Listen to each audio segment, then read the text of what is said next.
반갑습니다. 노동자의 세계사. 오늘은 전기자동차 한국산 배터리면 안전한가라는 주제를 가지고 한번 얘기해 보려고 합니다.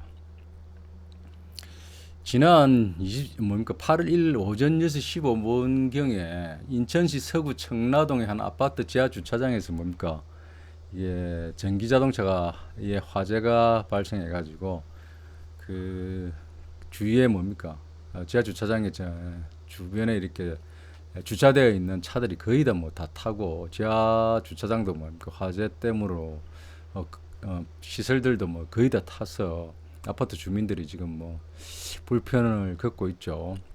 그와 관련해 가지고 계속 뉴스가 나고 이제 전기 자동차에 대한 위험성이 이제 이렇게 나오고 있는데 그 뉴스 관련해 가지고 뉴스를 보면은 재밌습니다. 불안하다 나가라 지상으로 쫓겨나는 전기차란 제목으로 8월 7일 날 MBC 뉴스 데스크 뉴스로 나왔습니다. 그 다음에 또 8월 9일에는 인천 전기차 화재 스프링클러 미작동 원 근무자가 밸브 잠겼다 하는 이런 제목으로 해가지고 또 뉴스에 나오고요. 그리고 내 차 배터리 혹시 중국산 아니야?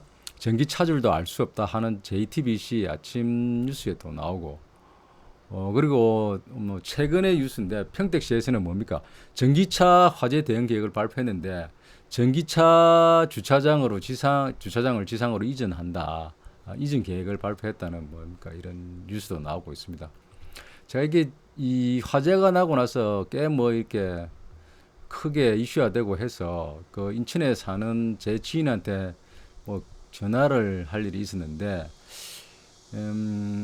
이 이야기 도중에 대화 도중에 화재 관련해 가지고 이야기가 나왔는데 지금 자기가 사는 아파트가 이 화재가 난 지역에서 얼마 멀지 않는 곳에 있다고 합니다. 그래서 굉장히 이게 주민들이 이게 심각하게 생각하고 있고 당장 지금 그 화재가 나고 나서 지상에 전기차 충전소를 지금 만들고 있다고 만드는 걸 시작했다고 합니다. 벌써 대단하죠. 그러니까 그 주위에 있는 이 아파트는 굉장히 심각하게 받아들이고 이걸 지금 주위에서 직접 이렇게 봤으니까 굉장히 이걸 심각하다고 느끼는 거죠. 그래도 저도 이게 이게 제가 있는 아파트도 지하에 보면 이게 전기차 충전소가 있는데 예사로 생각하고 있죠. 그냥 충전하는갑다 하고 있는데 이와 관련해 가지고 이제 이게 화재가 나다 보니까 이제 모든 이제 전기차 소유자뿐만 아니라 이 주차를 하시는 분들이 이제 이 전기차에 대해서 불안감이 커지고 있죠. 이와 관련해 가지고 제가 이제 이 이야기를 한번 영상을 올려야 되겠다는 생각을 하게 된 게 뭐냐면 작년입니다. 2023년 1월 5일에 지성사에서 저자 박근태 박사가 이렇게 전기 자동차가 다시 왔다. 소제목으로 자동차 산업의 패러다임 전환이라는 책을 이게 출판을 했습니다. 이게 작년 건데 작년에 제가 이게 책이 출판이 되고 나서 책을 읽었는데 그 당시 읽었는데 저도 이게 제가 직장 생활할 때 거의 저는 자동차 회사 이게 승용차는 아니지만 자동차 회사에서 평생을 이렇게 일을 했기 때문에 제가 전문 전기 파트에 설계는 하지는 않았지만 그래도 나름대로 이게 전기 배터리를 생산하는 과정이나 이런 것들을 축적해 봐왔기 때문에 관심이 있어가지고 이 책을 보았는데 상당히 괜찮은 책이었습니다. 아마 여러분들이 이게 전기 자동차나 또 이게 특히 주식시장에서 이게 전기차 관련해 가지고 투자를 하고 계신 분들은 아마 이게 한번 지식으로서 그냥 한번 읽어보기에 괜찮은 책입니다. 이게 자동차 산업이 어떻게 발전해 왔고 또 이게 지금 현재 있는 전기 자동차가 어떻게 구성되고 있고 어떻게 움직이는가를 개략적으로 알 수 있는 아주 나름 제가 보기에 괜찮은 책이고 읽어볼 만하다. 그리고 저자 제가 조금 말씀드리면 박헌태 저자는 현대자동차 노동조합의 남양 본부장을 지냈고 그리고 전국 금속 노동자 부위원장을 지냈고 그리고 노사관계학 석사이며 경영 박사입니다. 상당히 뭐 이렇게 현대자동차 연구소에서 근무하시는 꽤 뭡니까 이 자동차 분야에서는 전문가라고 할 수가 있죠. 그래서 이 책의 주 내용은 자동차 산업의 과거의 자동차 산업의 역사를 돌아보고 지금 뭡니까 전기 자동차가 나아가야 될 뭡니까 방향과 현재의 위치 그리고 이와 관련해서 노동이 처하고 있는 현실과 미래에는 노동 관련해서 어떤 정책을 해야 되는가를 뭐 이야기하고 있습니다. 그리고 또한 이 전기 자동차의 뭡니까 전기 자동차를 우리가 선택하고 또 이 자동차 산업의 패러다임이 전환된 가장 큰 목적이 뭡니까 환경 문제, 기후 변화로 인해서 이러한 뭡니까 전기 자동차의 선택지가 선택이 중심이 되었다는 얘기와 함께 그리고 이게 제목에서 이게 알 수 있듯이 전기 자동차가 다시 왔다는 제목이다. 다시 왔다. 그러니까 이 전기 자동차가 지금 이게 뭐 떠오르는 게 아니고 과거에도 전기 자동차가 있었고 지금 뭐 이렇게 새롭게 전기 자동차가 개발되거나 뭐 한 기술은 아니다는 걸 이야기하고 있는 거죠. 이 제목에서 알 수 있듯이 전기 자동차가 다시 왔다는 것은 그래서 우리가 이게 현재 전기 자동차에 대해서 알려고 하면은 과거에 뭡니까 어떠한 자동차들의 역사에 대해서 잠시 이렇게 알고 가는 게 굉장히 도움이 됩니다. 그리고 이 뭡니까 이 전기 자동차 이 책을 읽을 때는 사실은 이렇게 뭐 화재 관련해 가지고 이게 크게 이 뭡니까 전기 자동차 화재 이 이슈가 크게 이슈가 되지 않아 가지고 제가 이 책을 읽을 때는 제가 뭐 이렇게 저도 나름 이렇게 뭐 자동차 산업에 이게 근무를 했기 때문에 이해가 잘 돼요. 이 책을 보면은 거의 제 하루 만에 다 읽었는데 이 책을 읽다 보면 거의 뭐 이렇게 용어라든지 내용이 이렇게 새롭게 다가오는 것보다 아주 익숙한 내용들이 있기 때문에 굉장히 이해가 잘 됐습니다. 그런데 뭐 이게 처음 접하는 분들은 조금 낯설은 용어들이나 이런 게 있기 때문에 그러나 시대에 이게 화두에 있는 내용들이기 때문에 사실은 전문가가 아니더라도 이 업종에 자동차 분야에 전공하신 분이 아니더라도 접하고 있는 용어라든지 그런 것들이 상당히 많기 때문에 잘 읽어지실 것이라 봐지는데 제가 그 당시에 1년 전에 책을 읽을 때는 그냥 뭐 읽었다 정도로 지났는데 다시 화재 전기장치 관련해 가지고 화재가 큰 이슈로 부각되고 함으로써 이 책을 제가 다시 읽었습니다. 다시 한 1년이 지나서 다시 읽어봤는데 상당히 그 당시에는 제가 이게 뭡니까 그냥 읽고 지나가면서 갔기 때문에 꼼꼼하게 이렇게 보지 않았습니다. 이렇게 중요한데 다시 읽어보니까 상당히 이거 한번 다시 생각해 볼 부분과 또 뭡니까 굉장히 좋은 내용이 많다는 걸 알게 돼서 제가 이 책을 한번 기준으로 이 책을 가지고 한번 내용도 설명해 드리고 이 책에 나와 있는 내용과 함께 화재 관련해 가지고 제 개인적인 생각도 좀 이렇게 말씀드리려고 합니다. 화재 관련해 가지고 지금 뭐 가장 어쨌든 관심 있는 게 전기 자동차의 안정성 부분이 아니겠습니까? 그리고 뭐 이게 제가 기회가 된다면 그리고 아니고 뭐 이게 뷰수가 많이 나오거나 댓글이 많이 달리거나 하면은 제가 이 저자를 한번 모시고 인터뷰도 한번 해볼까 하는 생각도 있습니다. 제가 이 뭡니까 박헌태 저자님을 개인적으로도 조금 알고 있고 그렇게 깊이 알지는 못하지만 어쨌든 좀 알고 있기 때문에 기회가 된다면 한번 인터뷰를 해 보도록 하겠습니다. 자 그러면 먼저 이 전기 자동차가 다시 왔다는 이 책을 중심으로 해서 간단하게 이렇게 자동차의 역사에 대해서 한번 알아보도록 합니다. 자동차의 발전차의 내용을 이 책을 중심으로 해서 보면요. 제일 처음에 자동차가 세계 최초의 자동차라고 하는 것은 전기 자동차였다고 합니다. 그러니까 우리가 알고 있는 지금의 뭐 주가 되는 내연기관 자동차, 디젤 자동차, 뭐 가솔린 자동차 이런 자동차 이전에 이건 다 내연 자동차죠. 내연기관 자동차인데 뭡니까 우리가 쉽게 말하는 엔진이라 하는 내연기관 자동차인데 그 전에 최초로 뭡니까 자동차라고 우리가 말하는 것은 전기 자동차였다는 거죠. 그래서 1769년 프랑스의 니콜라 키뇨가 만든 전기 마차라고 부르는 것이 세계 최초의 뭡니까 전기 자동차였다고 합니다. 세계 최초의 자동차이자. 그래서 여러분 드립의 배경화면을 보시면 이게 전기를 담는 통입니까? 이게 큰 게 압력을 전달하는 큰 통이 있는데 어쨌든 인상적입니다. 1769년도에 어쨌든 세계 최초의 자동차가 개발됐다는 걸 알 수 있고요. 그런데 이제 세계 최초의 전기 자동차는 1835년도에 설계가 제작이 됐다고 합니다. 무게는 3.5kg 이하고 배터리가 완충되면 20분 동안 주행할 수 있었다고 합니다. 설계자는 네덜란드의 화학기술 교수인 시브란두스 스트라팅이라고 하는 분이 제 설계를 했다고 합니다. 최초의 전기 자동차니까 이렇게 보시면 이렇게 뭐 구리 같은 거 구리를 말은 이렇게 뭡니까 이게 것들이 보이고 하죠. 이게 뭐 자동차라기에는 좀 부족한 부분이 많아 보이죠. 어쨌든 전기로 해서 움직이는 어떤 것을 만들었다는 거죠. 만들었고 그래서 실질적으로 최초 실용적인 전기 자동차는 프랑스 기스타프 드루베가 만든 1881년에 전기 자동차라고 합니다. 이 전기 자동차는 2차 전지와 0.1마력짜리 증류 모터로 전기 자동차를 제작했다고 하는 게 지금 뭐 이게 기본적으로 2차 전지 배터리하고 모터로 움직이는 설계 이게 구조를 보면 거의 똑같죠.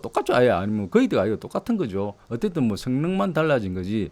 1881년에 이미 전기 자동차가 만들어졌다는 것을 알 수가 있죠. 저도 사실은 뭐 자동차 업종에 자동차 회사에 이렇게 근무하면서도 역사적인 부분은 사실은 잘 몰랐는데 이 책을 읽음으로 해서 상당히 뭡니까 새로운 사실을 알게 되었고 그 당시에도 무려 150년 정도 전에 전기 자동차가 실용화돼 가지고 뭡니까 만들어졌다는 것을 알 수가 있습니다.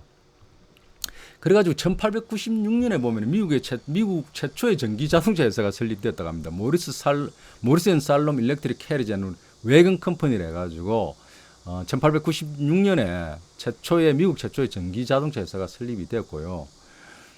그림에서 보시면 1894년에 뭡니까 일렉트로베트라는 뭡니까 자동차를 이렇게 사람이 타고 있는 걸 알 수가 있죠. 그리고 1897년에 첫 상업용으로 전기 자동차인 일렉트릭 배 전기 택시를 생산했다고 합니다. 그 전기 택시를 뉴욕에서 뭡니까 서비스가 개시되었다고 합니다. 뒤에 여러분들 보시는 배경으로 보시는 것은 1898년에 맨하탄에 있었던 일렉트로베트 택시의 모습입니다. 타고 하는 상당히 뭡니까 인상적이죠. 이렇게 그 당시에도 이렇게 전기 자동차 택시가 운영됐다는 것을 여러분들 뭐 아시는 분도 계실 겁니다만은 상당히 뭡니까 인상적이죠. 그 당시에도 전기 택시가 있었다는 거. 그리고 1900년도에 프랑스 자동차 회사에 BGS라는 자동차 회사가 주행 거리가 290km, 세계 신기록을 세운 자동차를 이렇게 만들었었다고 합니다. 물론 이게 군사용으로 제작되었다고 하는데 어쨌든 간에 1900년도에 1900년도면 지금부터 한 120, 30년 정도 전에도 주행거리가 뭡니까? 항속거리가 290km가 되는 세계 신기록을 세운 차를 만들었다는 거죠. 자, 그리고 그 다음에 이제 뭡니까? 내연기관차가 등장합니다. 내연기관차는 불과 1807년에 이렇게 등장했다고 합니다. 1807년에 내연기관차가 등장했고 프랑스와 아삭드 리바즈라는 스위스 발명가가 개발한 사레트 즉 뭡니까 마차를 의미하는 이게 내연기관차인데 이렇게 뭐 이게 실물은 없고 이렇게 그림으로 나와 있는데 이 마차는 세계 최초의 내연기관 자동차 하나로 수소를 연료로 사용했다고 합니다. 지금 수소가 또 다시 떠오르고 있죠. 새로운 연료로 해가지고 그래서 이거는 뭐 실물에 대한 자료가 없고요. 실제로 1886년 벤츠가 발명하고 특허를 받은 실용적인 최초의 내연기관 자동차가 파텐트 모토바겐이라는 차가 1886년에 이렇게 뭡니까 허가를 받았다고 합니다. 근데 이 뒤에 사진을 보시면 1885년도에 파텐트 모터 와겐이 외건이죠. 외건 바겐이라고 독일어를 하는데 이 벤츠가 만든 차가 최초의 실용적인 뭡니까 내연기관 자동차라고 합니다. 그리고 그 이후에 또 1900년도에는 벨기에 회사 피페라는 사에 의해서 이게 뒤에 그림으로 보시면 하이브리드 차가 이렇게 생산되었다고 합니다. 자, 이렇게 간단하게 이게 뭡니까 자동차의 발전사에 대해서 이렇게 정말 간단하게 알아봤는데 여러분들 이 책을 구입하셔가지고 보시면 더욱더 상세한 내용을 이렇게 알 수 있고 또 재미난 내용들을 알 수 있을 거라고 제가 말씀드리겠습니다. 근데 이 자동차의 발전사를 보면 전기기관차가 이제 내연기관차가 처음부터 이렇게 이게 시장을 주도한 게 아니고 제일 나중에 전기자동차가 이렇게 시장에 들어왔다는 것을 알 수 있고요. 그 이전에 전기자동차와 내연기관 자동차 이전에 지금의 주류를 이루고 있는 내연기관 자동차 이전에 전기자동차와 전기자동차 그리고 하이브리드 자동차가 있었다는 걸 알 수 있죠. 자, 그러면 전기자동차는 왜 몰락했는지 시장에서 최초로 이렇게 등장했음에도 불구하고 왜 시장의 자리를 내연기관 자동차에게 내어주는지 한번 알아보면요. 이게 전기 자동차가 몰락한 이유는 다수의 작은 업체들이 소량 생산량만 고집했기 때문에 시장을 이게 지배하지 못하고 사라졌다고 합니다. 선도 업체였던 스탠리 모터 캐리지 컴퍼니라는 회사조차도 지역 시장에만 차를 공급하는데 주력하는데 관심이 있었고 생산 규모와 낮은 가격보다는 장인정 품질에 더 관심이 있다고 했습니다. 그러니까 생산 규모를 늘려가지고 가격을 낮추고 해야 시장에 더욱더 많은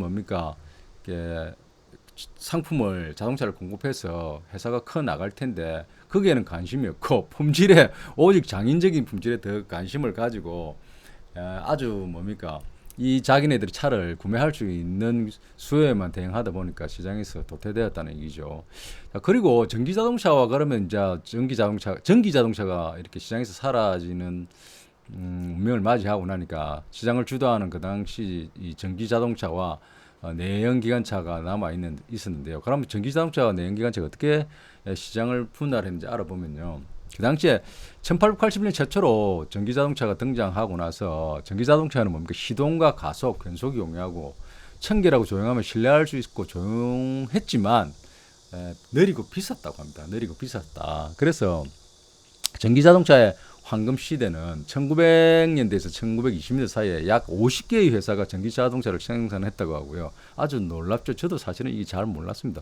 잘 몰랐고 미국의 전기자동차가 한 50개 정도가 전기자동차를 생산했으며 그리고 1906년대는 전기자동차 제조사 연합이 결성될 정도로 활성화되었고 1912년도에는 20개의 제조사가 33,482대를 공급했다고 합니다. 전기자동차를 33,000대, 34,000대 정도 되죠. 대략 34,000대 정도를 공급할 정도로 전기자동차가 활성화되었다는 거죠. 그런데 왜 전기자동차가 내연기관에 자리를 내주면 뒤로 밀려났냐는 것에 대해서 알아보면 내연기관의 성공 이유를 보면 첫째는 대량 생산에 의한 규모 경제를 달성했다는 겁니다. 대량 생산. 그래서 전기자동차를 대량 생산하지 못했다는 거죠, 그 당시에. 그런데 내연기관차는 상당히 대량 생산을 함으로써 규모 경제를 달성했었다는 거죠. 예를 들어서 포드의 내연기관 자동차가 1909년에 805달러, 대당 805달러 하던 게 1912년에는 650달러까지 떨어졌는데 그 당시 1912년 같은 해 전기자동차 로드스터는 1700달러에서 3000달러에 육박했다고 합니다. 그러니 이게 경쟁이 되겠습니까? 경쟁이 될 수가 없죠. 두 번째는 제품 혁신이라고 합니다. 내연기관차인 전기시동기로 그 당시에 내연기관을 장착한 자동차는 굉장히 시동을 걸기가 힘들었다고 하는데 전기시동기로 해가지고 이런 단점을 해결하고 전기자동차의 최대 단점이 주행거리가 짧다는 것을 그 당시에도 해결하지 못했는데 이것이 내연기관차는 석유로 가니까 가솔린으로 가니까 상당히 멀리 갈 수 있죠. 이것이 뭡니까 내연기관 자동차가 시장 주도를 한 두 번째 이유라는 거죠. 지금 뭡니까 지금 현재의 전기 자동차의 가장 큰 단점도 뭡니까? 이게 주행 거리가 짧다는 거죠. 주행 거리가 짧다는 거하고 충전 시간이 걸린다는 것이 가장 큰 뭡니까? 단점이죠. 그리고 세 번째로 내연기관 자동차가 시장의 주도를 할 수 있었던 이유는 주유 충전 편의와 운영 비용이 이라는 겁니다. 근데 그 당시에 유전이 발견되고 막 해가지고 가솔린을 싸고 구하기 쉬워졌고, 이렇게 싸고 쉬워졌으니까 비용도 떨어지고 어디서든지 편리하게 이렇게 이용할 수가 있었죠. 반면에 배터리는 충전을 할 수 있는 인프라가 부족했기 때문에 접근성이 아주 떨어졌다는 거죠. 그러니까 뭐 비용도 떨어지고 그 원료인 비용이 떨어지고 접근하기 쉬우니까 당연히 뭡니까? 고객들이 이렇게 찾게 되는 거죠. 반면에 배터리는 지금도 마찬가지죠.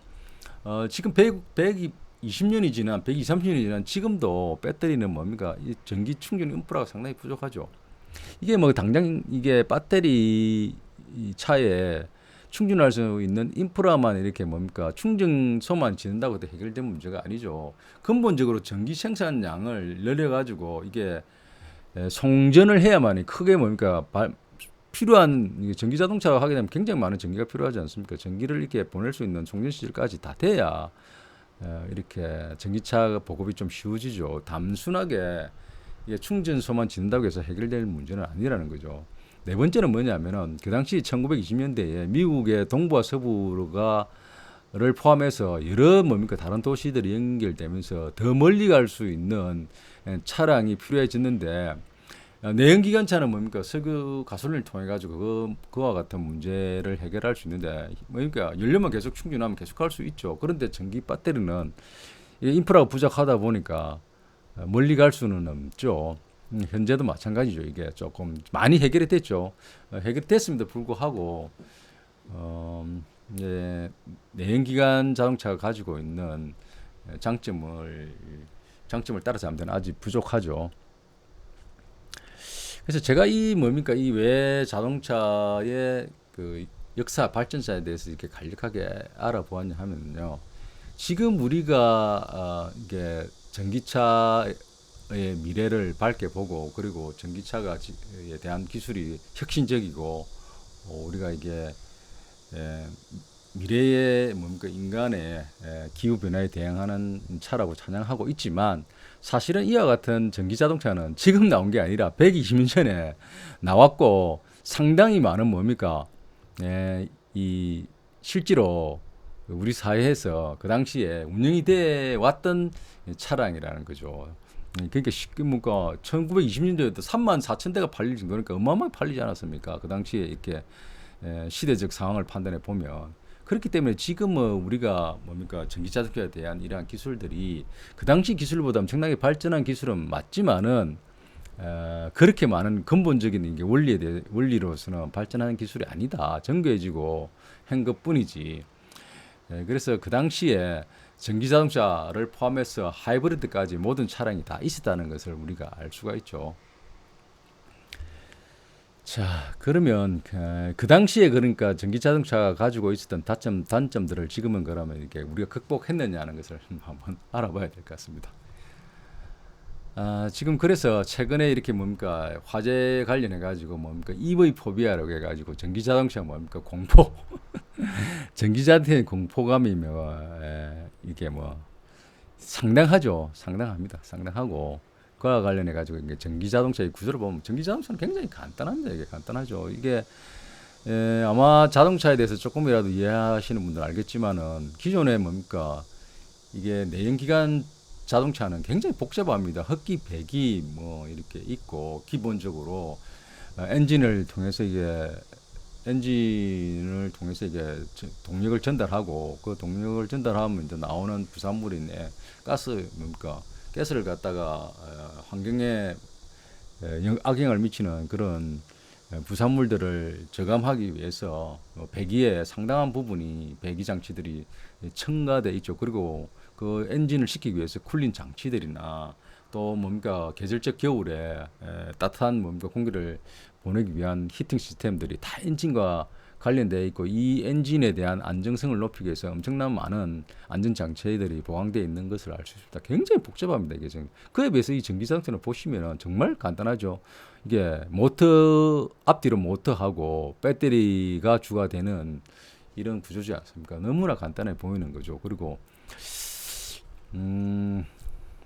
그렇기 때문에 여러분들 이거 그림만 보더라도 이게 생산하는 노동과 관련해서 측면으로 보면은 노동력이 얼마나 줄어들 것이라는 것을 알 수가 있는 거죠. 쉽게 말하면 최소한 뭡니까 이게 자동차 제조 메이커 뭡니까 이게 마지막에 있는 자동차를 조립하는 메이커스만 보더라도 최소한 뭡니까 30%의 인력이 감축될 수 있다, 노동력이 감축될 수 있다고 보지 않습니까? 최소로 그러니까 굉장히 뭡니까 이러한 전기 자동차로 인해서 산업의 이렇게 변화뿐만 아니라 노동의 변화도 엄청나게 영향을 미친다는 걸 알 수 있죠.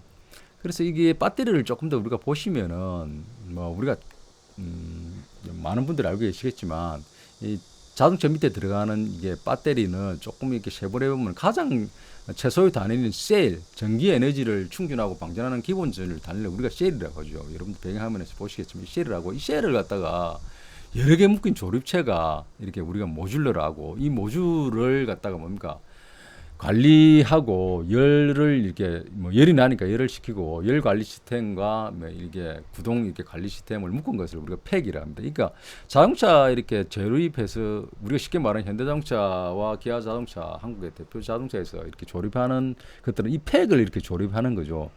여러분들 이 그림에서 보시면 알겠지만 셀이 하나일 때와 이렇게 여러 개 묶었을 때 모듈화 됐을 때 이 모듈을 갖다가 여러 개 이렇게 뭡니까 장착해 가지고 이 모듈 단위의 전기가 이동하는 때에 안정화를 구하기 위해서 이렇게 또 그 전기 안에 있는 것을 관리하고 하려면 관리 시스템이나 이렇게 열을 쿨링을 할 수 있는 열 관리 시스템이 더해진다는 것을 쉽게 생각할 수 있는 거죠.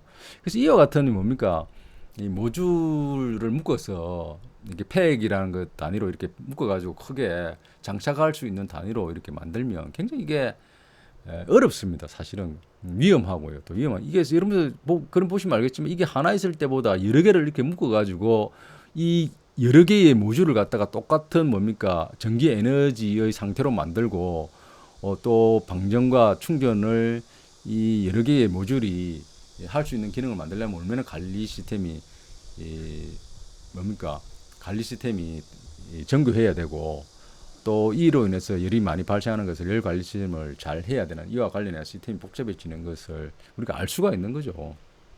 그래서 이게 대표적으로 이가 뭡니까 이게 배터리 팩이라고 부르는 이게 들어가는 이 셀에 재료가 되는 것은 리튬이죠. 리튬. 거의 뭐 리튬을 쓴다고 해도 거의 다 지금은 리튬은 뭡니까 이게 셀이 리튬으로 만든 셀이 주가 되었죠. 그래서 이 리튬의 화학적인 성질을 알아보면 뭡니까 이게 리튬은 대부분 금수성 물질이라고 합니다. 금수성 물질. 우리가 물질로서 보면 물질의 성격으로 보면은 금수성 물질이 뭐냐면은 물과 접촉하면 화학 반응을 뭐 격렬하게 일으키는 이 물질을 말합니다. 그러니까 뭡니까 위험하다는 거죠. 위험하다는 거.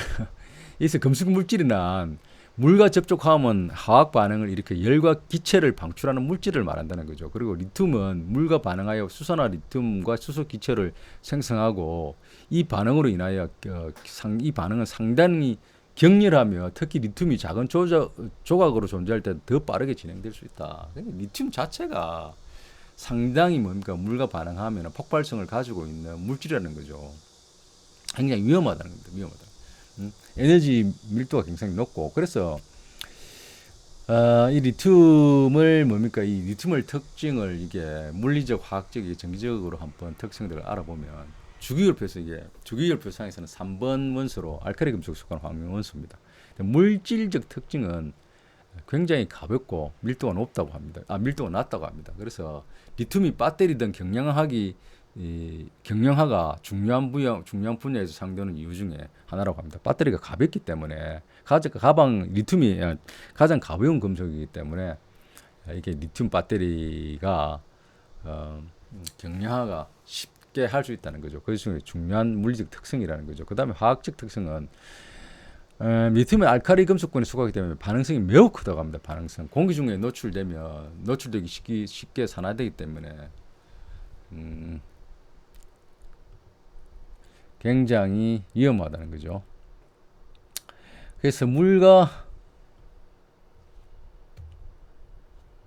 반응을 하면은 수소 기체를 방출하고 수소나 리튬을 생성하는데 이 반응은 상당히 격렬하며 특히 물에서 발생한다고 합니다. 그러니까 제가 그래서 이거를 읽으면서 어떤 생각이 들었냐 하면은 전기차에 불이 나는데 리튬 배터리에 불이 나는데 물이 주 성분인 이렇게 스프링 쿨러가 나오거나 하면은 이게 끌 수 있을까?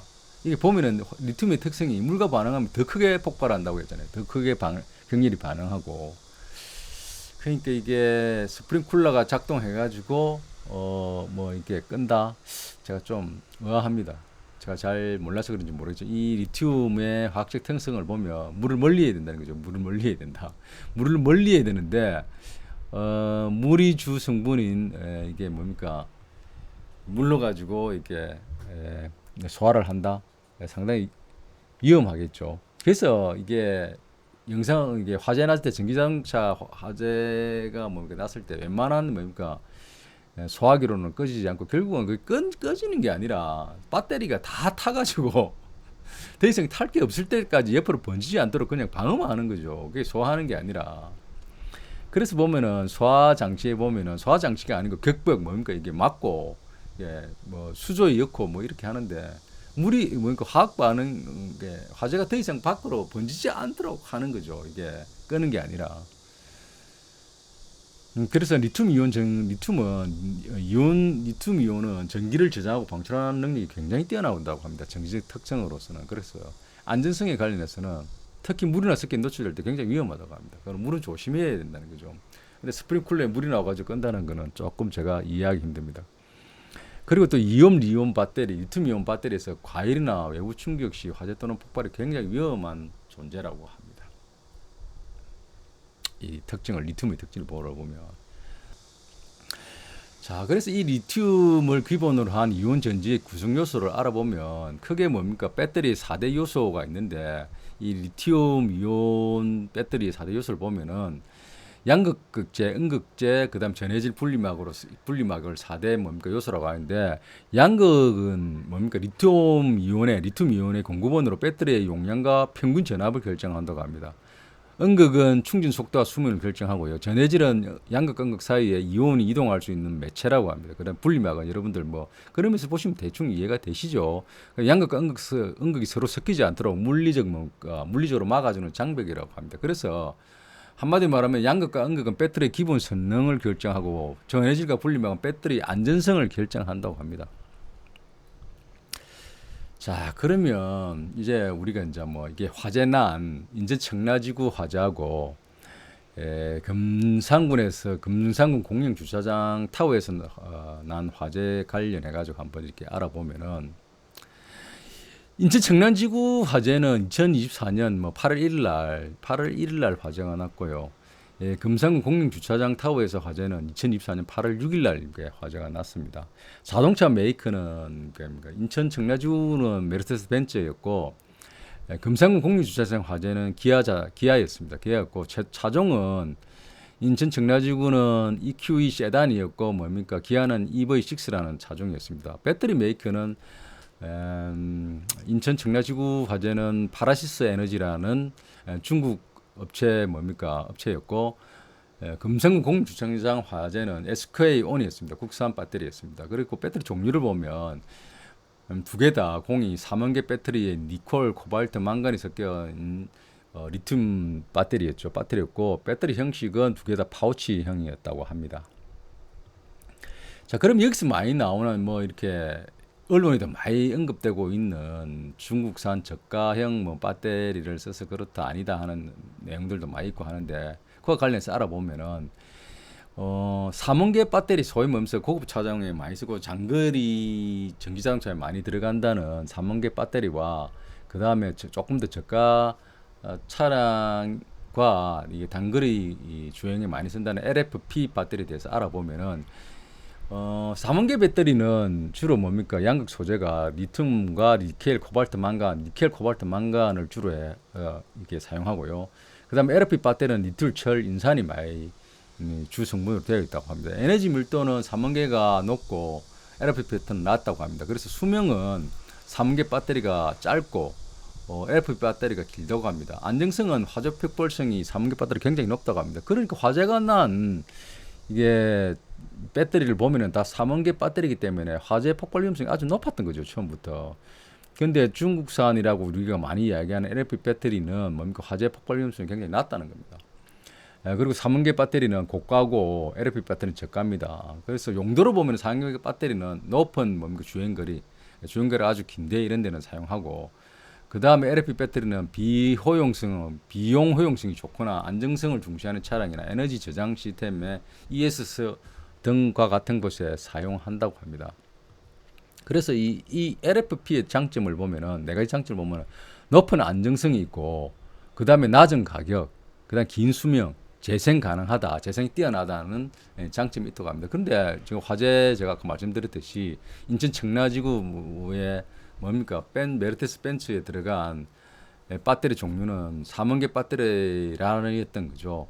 파우치형의 3원계 배터리였는데, 근데 이제 뭐 언론에서 주로 이 3원계 배터리는 아주 뭡니까? 밀도가 높고 위험하기 때문에 이게 기술이 고차원의 기술이 가지고 있는 뭡니까? 이 업체가 만들어야 되는데, 중국산 배터리인데도 이건 뭐 주요 메이커도 아닌 아주 뭡니까? 좀 지명도가 낮은 중국 배터리였기 때문에 문제가 있었지 않느냐는 뉘앙스의 유수를 많이 언급하고 있습니다. 보면은 중국산 배터리가 문제다. 그래서 앞으로 메이커별로 배터리를 뭡니까? 이게 공개해야 된다. 배터리 메이커가 어딘지 공개해야 된다고 하고, 최근 언론을 보면 이게 공개를 하고 있지 않습니까? 그래서 뭐 오늘 뉴스에 보면 테슬라가 공개하지 않고 있다가 공개를 했는데, 그 저희 나라 국산 뭡니까? 배터리뿐만 아니라 그리고 중요 메이커들의 배터리를 쓴다고 나왔죠. 이게 한번 보시면 이게 외국 언론에 나온 뉴스인데요. 테슬라가 지속 불가능한 니켈 배터리를 대체하기 위해 LFP 배터리 기술에 전면 투자한다는 내용이 나오죠. 내용을 조금 보면은 2021년 3분기 보고서에서 테슬라는 모델 3와 모델 Y의 표준 주행거리 모델에 LFP 배터리를 사용하기 시작할 것이라고 밝혔고, 그러나 뭡니까? 장거리 차량에는 코발트 배터리를 사용하고 있다고 합니다. 있다고 사용하겠다는 거죠. 유지한다는 그런 내용이죠. 이게 결국 뭐냐면은 우리가 뭡니까? 중국산 배터리라고 뭐 대다수 그냥 일반적으로 얘기하는 LFP 배터리가 이게 나쁜 거 아니라는 거죠. LFP 배터리의 장점이 있다는 거죠. 장점이 뭡니까? 안정성이 뭡니까? 굉장히 높다는 거죠. 상대적으로 안정성이 높다는 거죠. 3원계 배터리. 우리나라 뭡니까? SK나 SDI가 주로 생산하고 있는 경쟁력이 높은 고가의 배터리보다 안정성이 굉장히 높다는 겁니다. 그 다음에 가격이 낮고, 그 다음 수명이 길고 재생 가능하다는 겁니다. 그래서 테슬라가 이게 안정성이 굉장히 높고 가격도 낮고 수명이 긴 이 LFP 배터리를 주행 거리가 짧은 거리에서는 이거를 채택하겠다고 한 거죠. 이게 뭐 싸기 때문에 기본적으로 싸니까 한 거죠. 싸니까 한 건데도 불구하고 또 안정성도 있다는 거죠. 주행 안정성이 굉장히 그러니까 배터리 안정성이 굉장히 높다는 거죠. 그래서 제가 무슨 말씀을 드리려고 하냐면은 이게 중국산이기 때문에 불안하다는 걸 좀 납득하기 힘들다는 거죠. 지금 제가 30년 전에 중국에 제 업무와 관련해 가지고 중국에 차량 관련해 가지고 갔을 때도 제가 느낀 거지만, 중국은 이미 30년 전에 배터리 상용차를 이게 도입해 가지고 굉장히 이 배터리 관련해 가지고는 저희 나라보다 기술이 뛰어납니다. 상대 그걸 중국의 기술을 낮춰보면 안 됩니다. 결국은 중국이 우리나라보다 굉장히 먼저 배터리 산업에 진입했고 먼저 생산을 했고, 저희 나라보다 훨씬 많은 생산을 하고 있고, 실제로 그렇게 봐야지. 이게 기술력이 떨어져서 이게 뭐 꼭 LFP 배터리를 중국이 쓴다 이렇게 보시면 안 됩니다. 물론 가격이 낮기 때문에 쓰는 것도 있지만 이게 보십시오. 높은 안정성이 있다는 거죠. 왜 중국의 대다수 뭡니까 상용차 특히 뭡니까 공공의 뭐 이렇게 이동을 책임지고 있는 상용차에 대해서 LFP 배터리를 쓰느냐. 이게 높은 안정성이 1번이라는 거죠. 1번. 그렇기 때문에 이게 높은 안정성을 가지고 있음에도 불구하고 이게 벤츠가 뭐 이렇게 물론 벤츠 이번에 불난 거는 이 LFP 배터리가 아니고 삼원계 배터리 굉장히 좀 고난도 기술을 요구하는 배터리를 사용했다고 합니다만은 어쨌든 이 고난도 기술 배터리가 화제가 난 것은 뭡니까 파라시스라는 회사가 기술력이 떨어질 수도 있지만 근본적으로 뭡니까 이 삼원계 배터리는 굉장히 위험하다는 거죠. 폭발 화정성이 굉장히 상대적으로 LFP 배터리에 비해서 높다는 거죠. 제가 그걸 단적으로 알 수 있는 게 지금 8월 6일 날 기아 자동차가 제작한 EV6 SK온에서 제작한 뭡니까 삼원계 배터리도 화재가 불이 나지 않았습니까? 그럼 SK 저희 국산 배터리도 화재가 나면 안 되죠. 똑같이 나지 않았습니까? 근본적으로 이 뭡니까 삼원계 배터리 자체가 굉장히 그 위험을 가지고 있다는 거죠. 이 중국산이라서 문제다 이렇게 바라보시면 이 문제에 접근하기가 상당히 이해하기 힘듭니다. 그리고 이건 올바른 방법이 아니죠. 마치 자동차 이게 국산이나 뭡니까 중국산이나 똑같다 하면은 이게 시장 뭡니까 자동차 판매에 좀 더 악영향을 미치고 하는 거는 사실입니다만은 그렇다고 해서 이게 뭡니까 사실을 갖다가 이렇게 호도해서는 안 되죠. 다른 식으로 유도해서는 안 되고 실제로 배터리 자체가 위험한 겁니다. 배터리 자체가 위험하다는 거죠. 배터리 구성의 주 성분이 리튬 자체가 보시지 않습니까? 이 리튬이라는 금속 자체가 폭발성이 굉장히 위험한 겁니다. 예? 이 리튬 자체가 그 성질을 가지고 있는 거죠. 금수성 물질인 거죠. 물과 가까이 하면 안 되고 반응이 굉장히 크다는 거죠. 예? 그러니까 물만 그러면은 가까이 하면 괜찮지 않냐? 그렇지 않습니다. 이게 보시면, 예? 나중에 보시면. 리튬이라는 것 자체가 굉장히 반응을 하면은 중국에도 화재가 날 위험이 굉장히 크게 존재한다는 거죠. 자, 그렇기 때문에 테슬라가 뭡니까? 이게 저 거리가 짧은 시내에서 이렇게 왔다 갔다 하는 전기 자동차는 안정성이 높은 뭡니까? LFP 배터리를 제공한 것일 수도 있는 거죠. 가격도 쌀 뿐만 아니라 꼭 가격이 싸기 때문에만 적용했다고는 볼 수는 없는 겁니다. 그것보다는 안정성이 더 높다는 것을 우리가 눈여겨봐야 되는 거죠.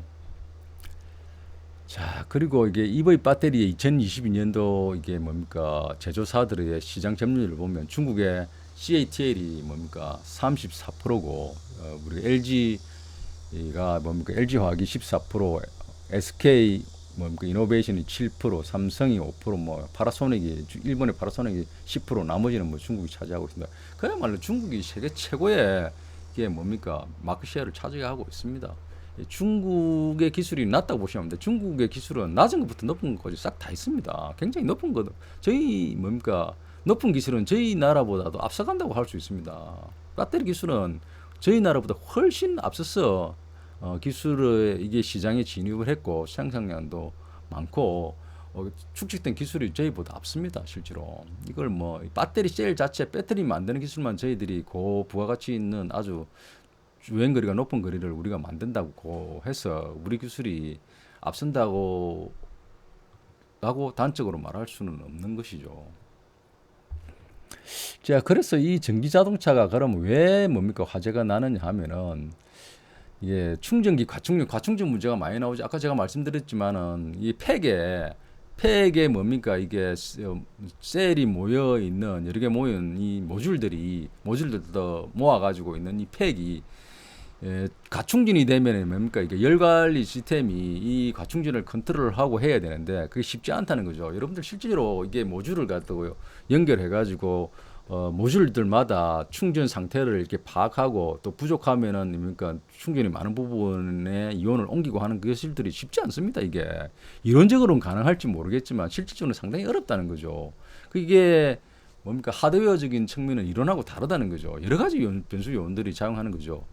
그리고 또 뭡니까 이 화재가 나는 것은 배터리와 모터의 냉각이 불충분한 아니라 이 하드웨어적인 배터리뿐만 아니라 모터에서도 냉각이 불충분해서 화재가 날 수도 있는 거죠. 그리고 화재가 나게 되면 배터리로 이제 뭡니까 배터리에 화재가 뭐 이게 붙어서 화재가 뭡니까 나니까 배터리가 화재가 날 수가 있는 거죠. 그리고 또한 뭡니까 세 번째는 고전압 전선의 누전도 주요 원인이다. 네?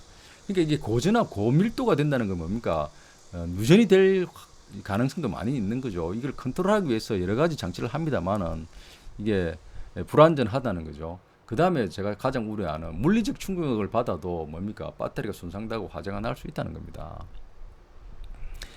그래서 제가 실제로 이 전기차 업종의 업체에 뭡니까 연구 관련해 가지고 하시는 분의 얘기를 들어보면 실제로 이 모듈과 팩을 이렇게 장착해 가지고 안정성을 하는데 상당히 어렵다. 상당히 어렵다. 고난이도의 기술을 요구하고 상당히 어렵다는 얘기를 들은 적이 있습니다. 그래서 쉽지 않다는 거죠. 이게 쉽지 않은 기술이기 때문에 화재가 나면은 끄기 어렵다는 겁니다. 이게 근본적으로 두면 끄기가 힘듭니다. 화재 진압을 하기 힘들기 때문에 사실 어떻게 보면 화재를 끄는 게 아니고 배터리가 다 탈 때까지 이렇게 뭡니까 밖으로 화재가 번지지 않도록 이렇게 막는 거죠. 다 탈 때까지. 그러니까 굉장히 오래 걸리는 거죠. 뭐 1시간 반이 걸렸다, 몇 시간이 걸렸다 이게 하는 거 보면 다들 이렇게 화재라고 엄격히 말하면 화재 소화라고는 할 수 없는 거죠. 소화기라 하면 소화를 시켜야 되는데 소화가 되는 게 아니고 방지죠. 옆으로 뭐 번지는 것을 방지하는 수준이다. 하는 것을 알 수가 있습니다. 이 내용을 보면은 그래서 제가 뭡니까 결론적으로 좀 제가 느끼는 개인적인 말씀을 드리면 이게 1886년에 최초의 실용적인 내연기관 자동차 이후에 우리가 150년 동안 거의 150년 동안 이게 내연기관 자동차가 이렇게 발전해 왔지 않습니까? 여러분들 보시면 내연기관 자동차가 최초의 실용적인 자동차가 만들어지고 난 이후에 엄청난 엔진 주변 장치들이 특히 쿨링도 있고 흡배기 관련 있고 배기 시스템 여러 가지 시스템들이 발전해 왔습니다. 그 기술들이 발전해 오면서 단순히 자동차를 생산하는 노동력뿐만 아니라 그와 관련된 기술들이 엄청나게 발전해 옴으로써 그와 관련 분야에 노동 인구도 많이 늘어났던 것이죠. 근데 이게 전기 배터리 자동차가 들어오면서 시장에 도입되면서 사실은 그와 같은 내연기관과 비교했을 때 많은 기술적 기능들이 필요 없다 보니까 사실 노동력이 절감되고 해서 상당히 환경에도 좋고 해서 이게 각광받는 기술입니다만 어떻게 보면 이게 미완성 기술인 거죠. 내연기관이 150년을 거쳐서 이게 안정화되고 되는데 150년이 거쳤고 지금도 배기 관련해 가지고 환경 때문에 계속 기술이 발전하고 있었던 것이죠. 그런 것을 보면은 배터리 전기차도 안정성이랑 관련해서 계속적으로 기술의 발전을 해야 되고 저는 이러한 기술이 발전이 필요하다고 보고요. 이러한 기술 발전은 지금 현재 이렇게 줄어드는 노동력을 새로운 기술을 이렇게 개발하고 이렇게 상용하는데 새로운 고용을 창출할 것이라 봅니다. 그리고 한 150년이 거쳐왔던 내연기관과 같이 전기 자동차가 계속적으로 가게 되면은 많은 새로운 직업을 창출하게 되겠죠. 직업을 창출하게 되고 그래서 어떻게 이게 나쁜 측면만 있는 건 아닌데 어쨌든 이게 상당히 그 원인이 되는 것이 결국 바람직하지 않는 원인으로 인해 가지고 어쨌든 간에 사실은 이 원인들이 좋지 않으니까 그걸 해결하기 위해서 기술이 발전하는 거죠. 그 기술 발전으로 인해 가지고 고용이 창출되고 하는 것입니다. 그래서 저는 이게 아직도 미완성 기술이라고 느끼기 때문에 이게 전기 자동차의 충전 시설을 지하에 해야 되느냐 하지 않아야 되느냐에 대해서는 저 개인적으로는 조치를 좀 취해야 된다. 사실은 지상에 두면은 옆으로 이렇게 이게 확산되는 것은 일정 정도 방지를 할 수 있는 거죠. 지하에 있으면 여러분들 소화기라든지 지금 전기자동차 관련 소화 관련해 가지고 많은 새로운 기술들이 나오고 있습니다만 현실에서는 그게 불이 붙으면 거의 영상에서 영상 자료에서 보시면 알겠지만 이게 31분 이내 거의 최근에 배터리 생산 공장 아리셀에서 이게 번지는 배터리 화재를 보면은 순식간이죠, 순식간.